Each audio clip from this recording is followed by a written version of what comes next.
औज़ुबिल्लाहिमिनश्शैतानिर्रजीम बिस्मिल्लाहिर्रहमानिर्रहीम। मेरे प्यारे स्टूडेंट्स, अस्सलाम वालेकुम। उम्मीद है आप सब खैरियत से होंगे और अपने स्टडीज़ का अच्छी तरह तैयारी कर रहे होंगे। ठीक है, जैसे आप लोगों को जानते हैं कि आप सबको अपने अपने कैंपस से आउटलाइन रिसीव हो चुकी है, और जिन्होंने बेटा अपनी आउटलाइन रिसीव नहीं की है वो बराए मेहरबानी अपने अपने कैंपस से अपनी आउटलाइन रिसीव कर लें। ठीक है, अब जैसे कि आप लोग जानते हैं कि पहले हमने बहुत डिटेल में रिवीजन किया है। ठीक है, इससे पहले रिवीजन की एक छोटी सी हमने क्लिप बनाई थी, उसमें हमने हमद और आपको किसके बारे में बताया था, नात के बारे में बताया था। अब जैसे आप लोग जानते हैं कि हमारे पास है चैप्टर 5 अगोरा सल्लल्लाहु अलैहि वसल्लम जो पंहिंजे दुश्मनन सां वर्ताओ, लालच बुरी बला आहे, हारी वर्तायो फकीर। ठीक है, ये हमारे पास 4 चैप्टर हैं। ठीक है बेटा, इसके बाद आपके ग्रामर वर्ड में है, मजमून है, खत है, दरखास्त है और तारीफें हैं। इसके अलावा आप लोगों के आते हैं वाहिद जमा या लफ्ज़। ठीक है, अब वाहिद जमा में आप लोग क्या करते हैं बेटा, वाहिद जमा में मैं आप लोगों को एक बात बता रही हूँ कि जहां आप लोगों को दिए जाएंगे चंद अल्फाज, तो आप क्या करेंगे, वाहिद वाहिद में लिखेंगे, जमा जमा में लिखेंगे। पर नहीं, आप लोगों को अगर लफ्ज दिए जाते हैं, मिक्स भी अगर दिए जाते हैं लफ्ज, जैसे इबादतों है और फिर साथ में कापी है। ठीक है, तो अब आपको ये क्या लग रहा है, इबादतों आप लोग क्या करते हैं, वाहिद में लिख देते हैं, और आप लोग ये समझते हैं वाहिद के जमा लिखते हैं ना।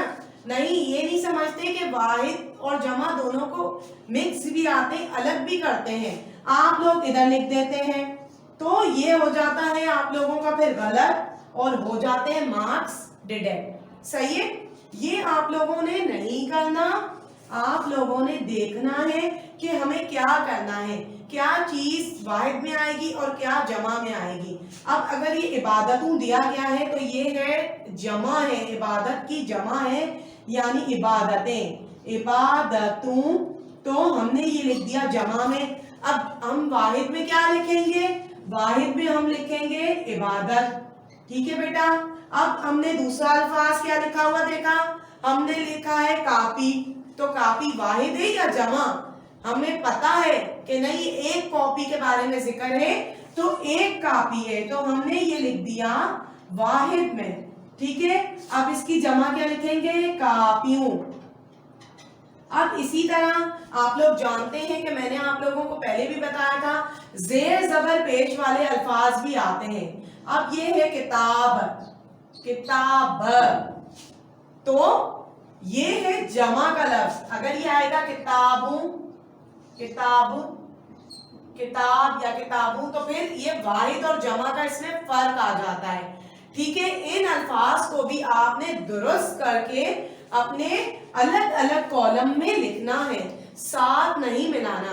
अब अगर आप लोगों को इसी तरह जो है अल्फाज जिद दिए जाते हैं कि अल्फाज का उलट लिखें, तो उसमें भी आप लोग थोड़ा सा गलती कर लेते हैं। अल्फाज जिद में भी आप लोग गलत लिख देते हैं, तो उसके लिए भी आप लोगों को देखना है कि हमें क्या लिखना है।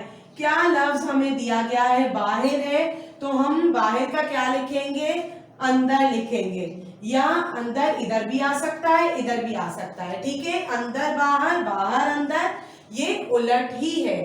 ठीक है, इसको अच्छी तरीके से आप लोगों ने समझना है कि हमें क्या लिखना है। अब कोई इस अल्फाज के साथ वाव लगा देता है, उसको डबल कर देता है, वाहिद जमा में शुमार कर देता है, या मुज़क्कर मुअन्नस में कर देता है। अगर आपको दिया जाता है सुबह, सही है, सुबह का शाम भी होता है, सांझे भी होता है, डबल अल्फाज होते हैं। सांझी का मतलब शाम, और सुबह का आप लोग उलट ये भी लिख सकते हैं, रात भी लिख सकते हैं।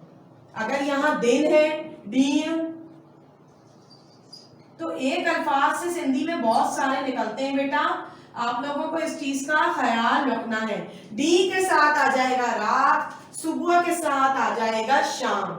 یا دوپہر سانجی یہ بھی آ سکتا ہے، ٹھیک ہے. اس تمام چیزوں کا آپ نے خود خیال رکھنا ہے، ٹھیک ہے. اور باقی آپ کے پی ڈی ایف میں بہت سارا کام پہلے آ چکا ہے، اور امید ہے جو آؤٹ لائن آئی ہے وہ تمام کام آپ لوگوں کی کاپی میں آپ لوگوں کے پاس موجود ہوگا.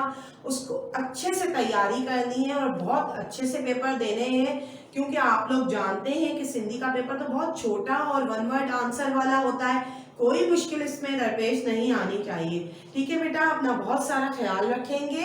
اللہ حافظ.